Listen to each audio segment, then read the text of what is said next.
A taste. Antea's going to tell us we're here now. Okay, hello. Yeah, hello. This is Hi. us. So we're gonna taste 4 whiskies, and the whole idea with this tasting is that it's kind of the DNA of Kilchoman. So the core range, Maccabee Sannig at cask strength, 100% Islay preview, and the Loch Gorm. So I think we're going to comment with the list, the order that we're going to start with, or the order we're going to taste in. But Antea's going to tell us a bit about the Loch Gorm, which was recently released. So we released Loch Gorm back in March this year. We have batted 24 sherry butts for this release from 2011 and 2012. It's one of the most popular releases here at Kilchoman.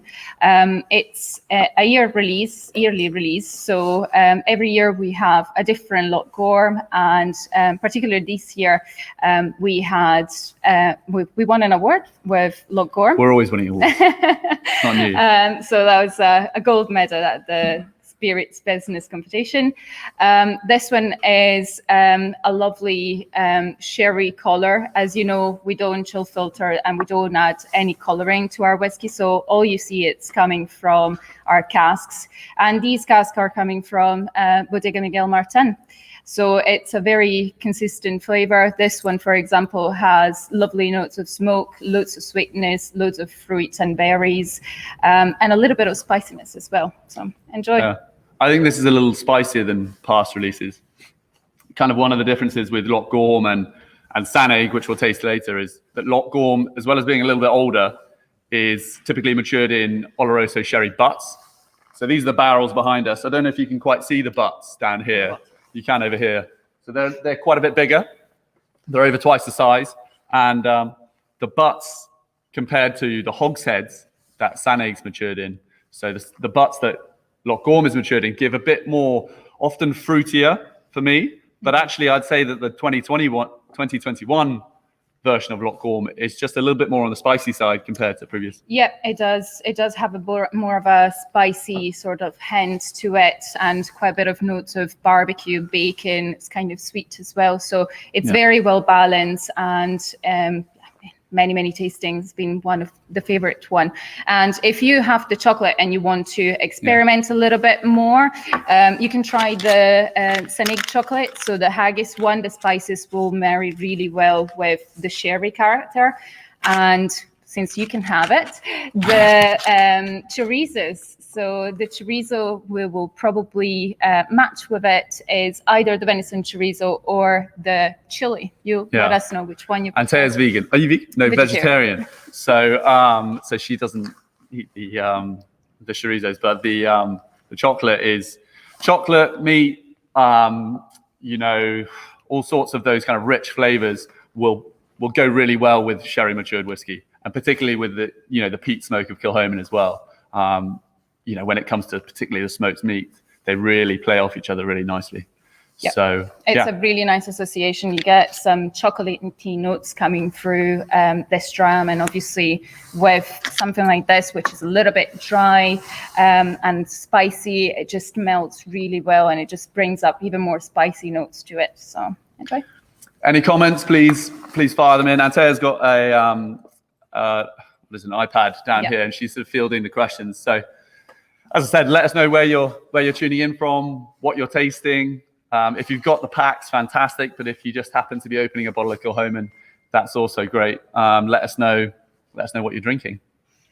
But back to the Loch Gorm, and as I said, this is released every year, isn't it? So it is, yes. And this year we released 17,000 bottles, so slightly a bigger release than previous years. And hopefully we'll manage to get this over to more and more countries in bigger quantities. But obviously, in terms of our stock, we don't have as much stock of sherry cask as people would like us to have, don't it? I think people go mad for sherry casks. I think the dark color, people are really drawn in, the big, rich, bold flavors.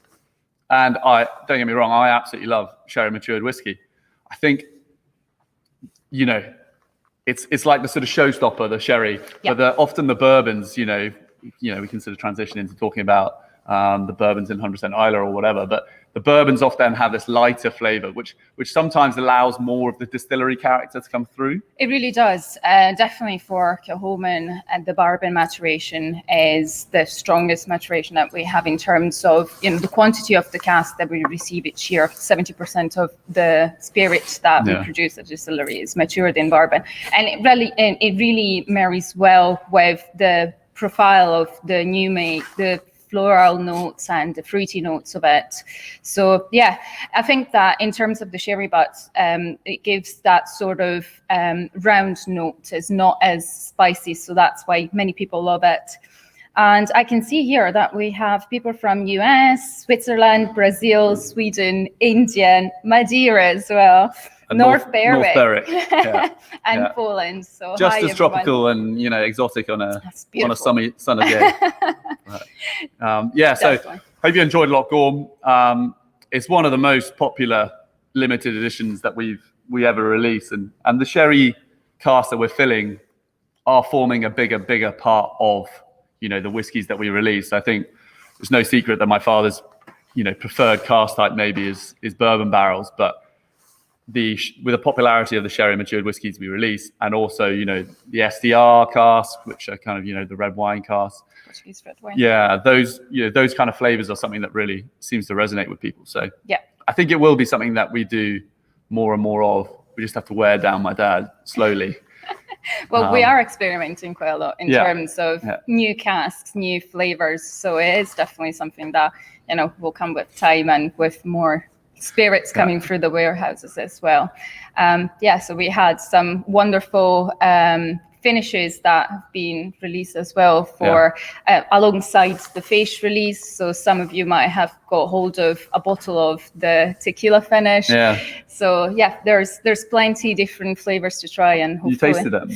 I did, yes. Early stages of maturation, so nice and salty and warm agave. It really brought you into a warm and sunny place. I don't know how to explain it in other ways. I was pretty apprehensive about tequila and mezcal casks because they arrived this kind of time last year, or it must have been a bit earlier actually, and I wasn't so sure that tequila or mezcal would marry with Kilchoman. But for me with the tequilas, there's like this sort of fresh chili kind of hints of like the tropical fruity kind of flavors, but with the mezcal, the two sort of smokes really combine quite nicely. I mean the single cask that we release, you can really feel that sort of smokiness being enhanced by the mezcal finish. I was just reading through the comments, so we have a comment from Patrick Smith saying, do you find the taste differs between cask from different sherry bodegas?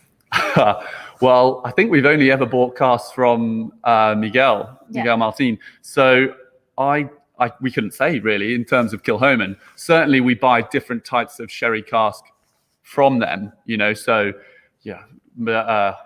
PX, Oloroso, Fino are the main ones that we buy from him. And they differ enormously. Yeah, absolutely. So a Fino cask is, compared to an Oloroso cask, is just as different as an Oloroso cask compared to a bourbon barrel. The difference is huge. Yeah, the level of sugar in, for example, a PX compared to the Fino, it's enormous. So for a PX, there's about 500 grams of sugar. So you get all the sweetness, all the chocolatey notes, and all the sweetness is enhanced by the smokiness as well. While with the Fino, it's a drier sort of finish. But also, Peter, my brother, was tasting some bourbon casks yesterday, and we only now buy from Buffalo Trace. But in the past, we have bought from Speyside Cooperage, and so that we have a mix of older bourbon casks from different producers, and there is a clear difference between them. The Buffalo Trace cask, which most of these will be, they have much more creamy tropical fruit, caramel flavors to them. So if bourbon's anything to go by, then different Oloroso sherries will produce have the same as well. Yes, absolutely. I just got a question. Would champagne or white wine cask be any good?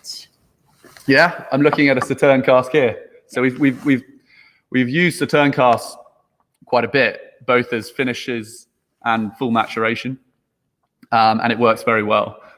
Champagne, I don't think we have tried any champagne. I don't think so. No, it'd be next on the list. It'll be pretty dry though. Yeah. But I guess it'll give that sort of yeasty note, but we'll see. I think Kilchoman really copes well with experimentation, because you've got these big, peaty, earthy characters that can take it in one direction. You've got real sweetness in the spirit, so that pairs nicely with sweetness in the cask. So the only cask that we have, which we're not very happy with is when not a lot's happening. Yeah.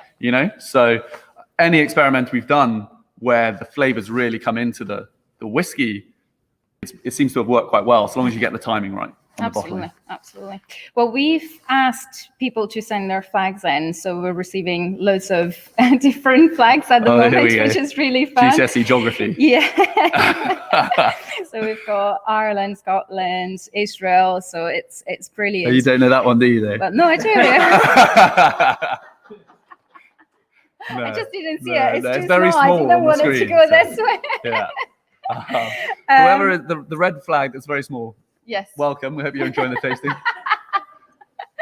It's China. We're being told it's a Chinese flag. It's very, very small on here. It is. I did actually know that, Antia. So. Oh, sorry, I didn't see it. No. Anyway, what's the most exciting maturation experiment in the warehouse right now? And any Amontillado cask, I believe that is. We do. I believe we do have some Amontillados but they're quite young, and we filled them for full maturation. Mm-hmm. We got some. I wish my dad was still here and he could heckle us, but we got some sweet red wine casks that weren't Madeira, and they're puncheons, and they're sitting in the yard. Mm-hmm. And he told me yesterday where they were from, and I've completely forgotten. Well, there was a lovely smell at the distillery this morning as they were emptying it, so it's very promising. What? M-A-U-R-Y. Murray. There we go. All right, there we go. Yeah. We're not wine experts though, so hopefully it's good. Anyway, we're getting suggestion from the back, but should we keep going with the? So I'm going to tell you about a bit about the 100% Islay. So, like the Loch Gorm, the 100% Islay is released once every year, in a one batch every year, if you like. And where with the 50 ppm malt that we have, we buy in from Port Ellen, the 100% Islay is made from the barley we grow ourselves. And I think my father's a little bit more nostalgic, or he cares a bit more, maybe, or he's not so willing to experiment, perhaps is a better way of putting it, with the 100% Islay. So most of the casks, pretty much all of the casks we have, are bourbon and sherry. Yes, correct. So this is like a preview of the 2021 release that will be available later this year. So essentially, Robin's just gone into the warehouse and he selected two casks that he felt he's most likely going to select, or will be selected for the 100% Islay bottling later in the year. And one of them was a sherry cask, one of them was a bourbon barrel. They're both 2012 casks, and he's kind of combined them roughly two thirds bourbon and 1/3 sherry. So this is a similar whiskey compared to last year's 100% Islay, but as soon as you nose it, you got a lovely floral, slightly citrusy, but real sweetness coming through. Lots of like hay and malt, sweet malt. I find it really creamy on the nose. It's incredibly smooth. And I mean, we're talking about a cask strength for this one. So it's 56.5%. And it doesn't have any sort of hints of alcohol coming through. So we just had a question about if we're drinking them neat or we're adding water. So it's entirely up to you. If you want to add a little bit of water with the cask strength, it probably will suit them. We will get a little bit more of that sort of 46% visual of how it's going to be. But I will suggest personally to have a few sips neat and just have a feel for the dram, and then add a couple of drops each time, just to see how it evolves, how it opens up. For me, it's like if you're tasting, you're if you're trying to be quite analytical, you probably want to taste it straight first, certainly, as you said. If you're drinking, then I would then just pour it in the glass and then add water straight away. So it just depends the kind of mood, but I think we'll probably taste all of these straight and then go back and add some water. Yes, absolutely. Well, I just got an interesting question about how would you describe your new make spirit character, flavor, and aromas? And we have a tasting later on with the new make, so that'll be probably interesting. But just to give you a preview. the thing with new make in general, but more with Kilchoman, the Kilchoman new make, if you've ever tasted it, you'll be blown away by it, I think, because not a lot of people get the opportunity to compare new makes, but typically new make is quite rough around the edges, if you like. So the Kilchoman new make is completely different. It's elegant, it's rounded, it's got lots of sweetness, it's got lots of tropical fruit, and actually maybe the most surprising thing is that it doesn't really have a lot of peat smoke in it. The peat smoke actually comes on as the cask matures. Those first couple of years the peat smoke really comes through. So it's lovely and clean, and that new make is really the reason, and all the processes that go in before that new make ends up in your glass. All the care we take really means that when you select good casks, when you buy good casks, you've got a good whiskey in 3, 4, 5 years. Yeah, it's definitely ready earlier. But this is delicious. Yep, it's an outstanding dram. I'm just reading, there's a lot more flags coming, so keep them going. I won't be going into details because I don't have my glasses on. So they were giggling at the back, so just to let you know. Why is the 100% Islay not 50 ppm? Did you used to be a higher ppm? It is strange. I think it's, the 100% Islay, I'll probably get into trouble for saying this, but the 100% Islay name is maybe, like, in hindsight, not the best name for that range. It suits it because it's all of the ingredients come from Islay. Yes. So that's why it's called 100% Islay. But the fact that it's less peaty compared to the rest of our whiskies is maybe doesn't necessarily make the perfect sense.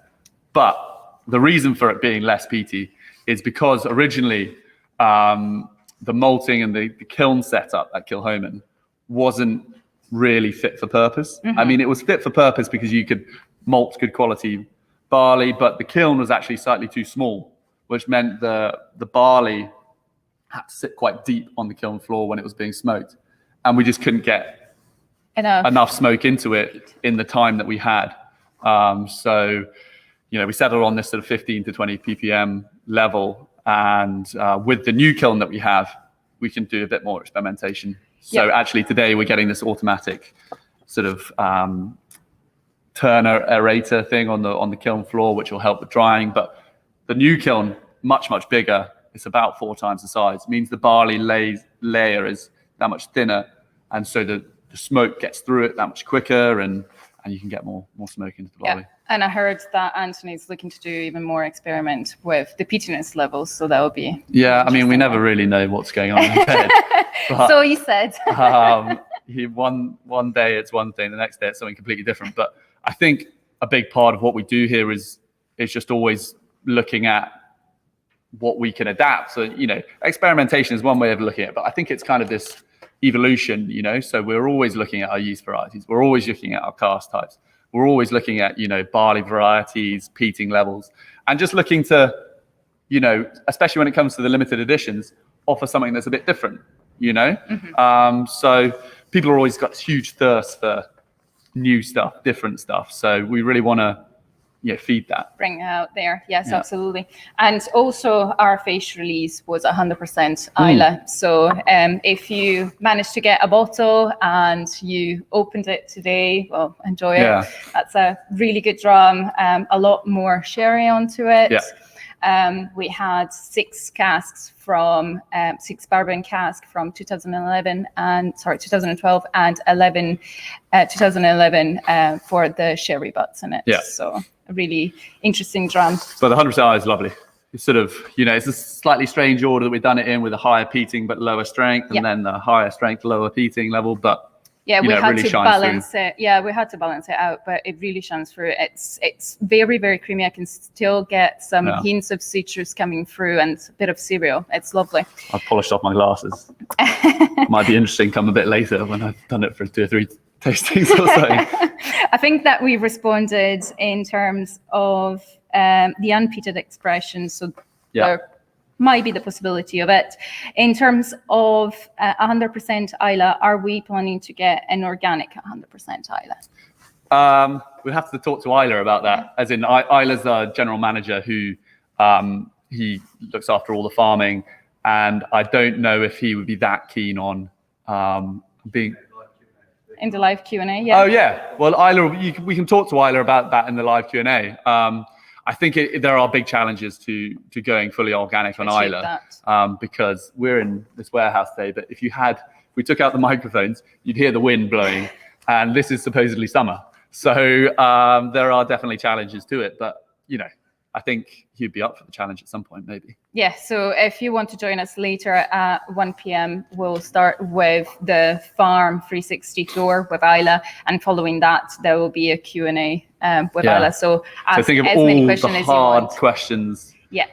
Why You'll exactly? need to go there. Last year, I gave him a hard time about the name Isla, apparently. I said it was a woman's name, and he didn't like that very much. Well, no, I guess, that was a reason for that. Yeah. Are there any age statements coming? I think we get this question a lot. Yeah. And age statements, when it comes to a new distillery, is a big challenge because, everyone hears when you're established and then does a quick calculation in their head and says, well, why don't you have a 15-year-old or why don't you have a 10-year-old? The reason we don't have an established 10-year-old at the moment is really stocks. Yes. We started off very small. We've grown over the years, but all of those casks that we would use in a 10-year-old are in the sort of, they're very rare. We don't have a lot of them. So I think what's more likely is that you'll see single cask or small batch bottlings, which are maybe 10, 12, 15, in time, 20 years old, 25 years old. And then after that, you'll get those younger age statements. So, then you get the 10-year-old or the maybe an 8-year-old or whatever. On that way, we can make it available. If we were to make a 10 years old, it will be probably another limited release, and that's it. It is the plan to have limited editions. It's just a question of building up the stocks. So, hopefully in my lifetime, we'll have a 40-year-old and quickly doing the Yeah, I hope so. Otherwise, I better drink up while I can.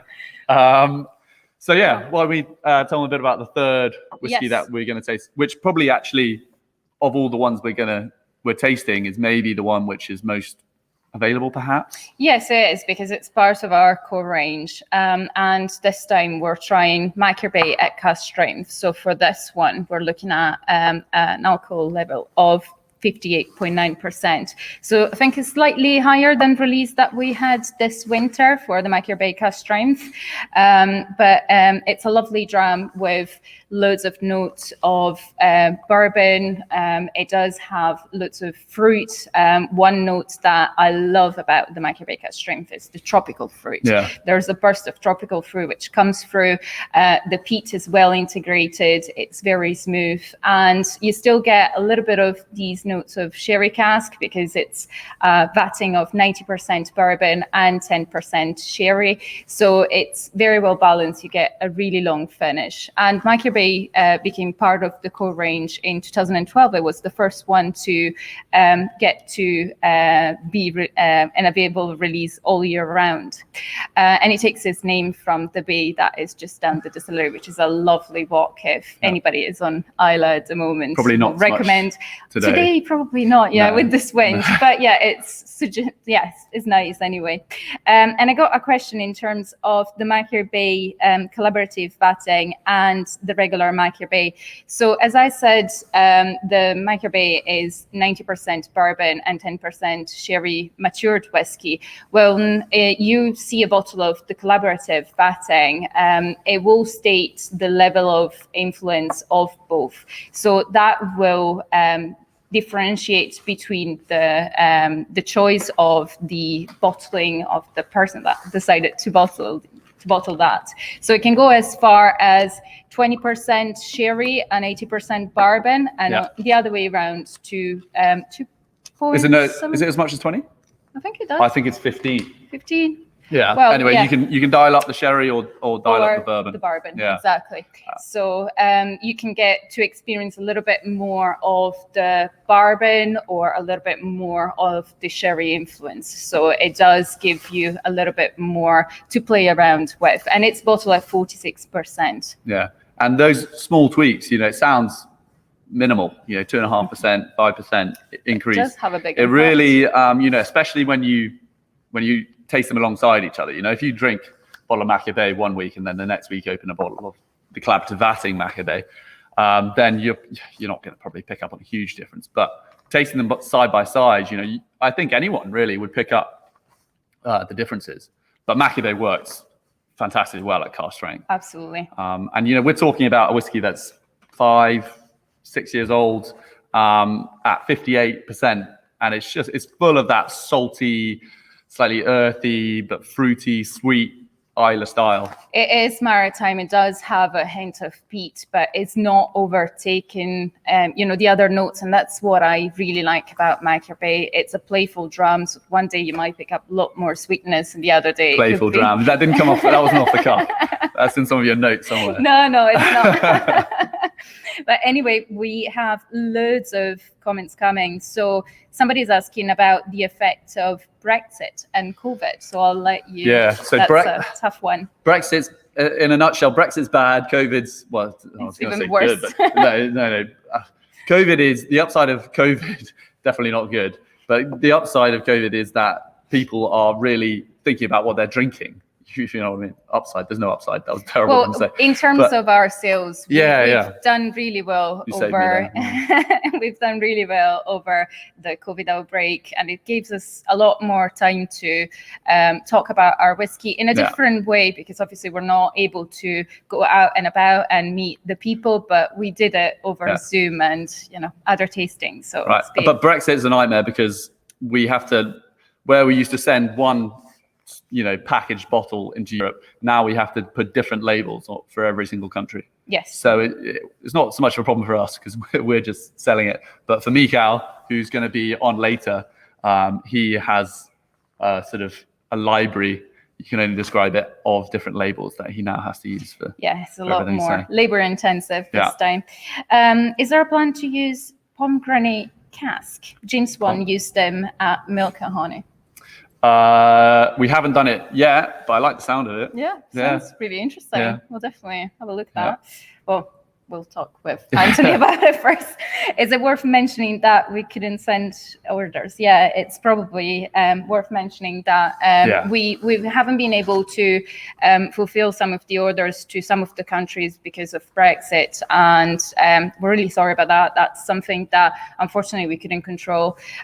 We hope that within your market, within your local, you've managed to get a bottle of Kilchoman and you could join us. So we're working to get bottles out to you and resume business as normal, but unfortunately there's been a lot of delays, stuff that we couldn't control, and if you had any issues, just get in touch. Absolutely.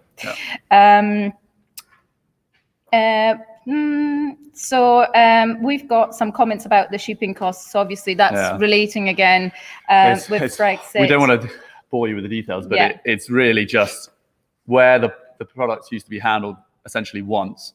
Now they're handled sort of 3 times and checked 4 times and different duties and everything else. And we've done it as best we could this time around, but we're already looking into how we can do it better.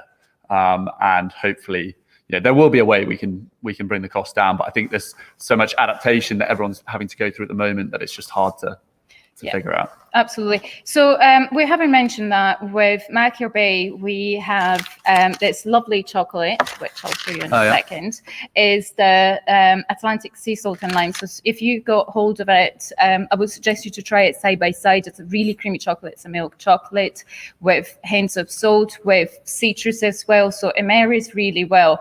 It does have, all of the notes and enhance the whiskey as well. Go on. And in terms of the chorizo, what would you probably want recommend? to go, I mean, Macabee typically, I think probably the chocolate works really well. It's got some citrus in it and some salt, which absolutely pair beautifully with Macabee. If I was at home, actually, well, I don't know if you have some like seafood or something, you can whip up a little seafood snack. But seafood works beautifully with Macabee or anything that's got kind of more bourbon cask maturation. You know, we're finishing off with a Loch Gorm, so that would again, sorry, not the Loch Gorm, but the Saneg cask strength. So that would probably pair better with the chorizo. But yeah, the peat smoke works with any of these kind of things. So. Yeah, I think probably the venison and pork, because it's a little bit fattier than the venison. This will clean up and will enhance the sweetness of the actual pork. So we can go on with the last dram with Saneg. Yeah, I think this is probably one which I get asked the most about. I don't know if I've already said that about a previous whiskey, but this is, whenever we mention Macabee cask strength, the first question people ask is, oh, what about a Saneg cask strength? And we, as Antea was saying, we mainly fill bourbon casks. We have some sherry casks, which form a big part of what we do. But recently, Saneg has just been really taking off. And the stocks that we have are the stocks we have. We can't rewind the clock and fill more barrels from 5 years ago. So we just, at the moment, we're not that secure in terms of, you know, guaranteeing having all the stock we have for the regular Saneg. So I think we're just a bit apprehensive to make Saneg cask strength available in any quantities at the moment. So consider yourselves very lucky if you got a tasting pack to taste it, and it's completely different. You know, the sherry's really dampened down the nose. I mean, you get the richness, but there's no real indication that this is cask strength. No, it's really smooth. It doesn't have too much of, you know, the alcoholic note. And I mean, we're talking about 58.9% again, so it's quite of a big alcohol percentage there, but it's very smooth. And I mean, the color is amazing, so you can see it's a really dark, and obviously, as we said before, there's not coloraded, so it's all coming from our very active sherry cask, most obviously all hogshead. Yeah, so the hogshead, the Saneg cask strength is, or the Saneg in general, is matured in Oloroso hogsheads. So they're basically halfway between the butts and the barrels in terms of size. They're about half the size of the butts. And with that increased, you know, contact between the wood and the liquid, you just have this huge amount of color coming through. And that translates into the whiskey, but it still has this really nice balance. And I think that's where Kilchoman, with its real citrus sweet new make, that richness is kind of offset. And it really sort of stretches out the profile and gives you this lovely range on the palate, but it doesn't overwhelm it at all. No. It's still just lovely, rich, rounded. Yeah. It's quite dangerous. I mean, if you try... I've got quite a small sample here, but, you know, you could drink a double of that without really blinking. Yeah, it doesn't really show. So we've got the guys at Great Glen Charcuterie saying hello. So what would you pair Saneg with? Gosh, I mean, the chili one. The chili or or just the venison chorizo. I mean, it's, you know, any rich food. So the chorizo works beautifully, and the guys at Great Glen, hello. If you guys don't know what they do, go over after this and have a look. But yeah, chocolate. I'm trying to think, anything like rich and spicy, maybe like some stewed meats or nothing that you can eat, basically. I can think of them. Yeah. But the sherry, often with the sherry cask maturation, you have this slightly sort of savory, what I describe as like meaty, savory notes with the whiskeys. Sometimes it goes so far as being like a sweet barbecue sauce kind of flavor. Yep. But for me, it's like this lovely, rich, meaty, it's like a slow cooked lamb kind of flavor. Again, I'm looking at you, have no idea what the slow cooked lamb well, I used to eat them, so it's fine. There's people asking about the meaning of Saneg and where it takes its name from. Oh, gosh. So Catherine, who sat over there, she likes to make sure that we pronounce everything absolutely correctly. And we never do. So I'm going to get in trouble for this, but Saneg has Saneg. So I got that wrong. Already wrong. Got it better.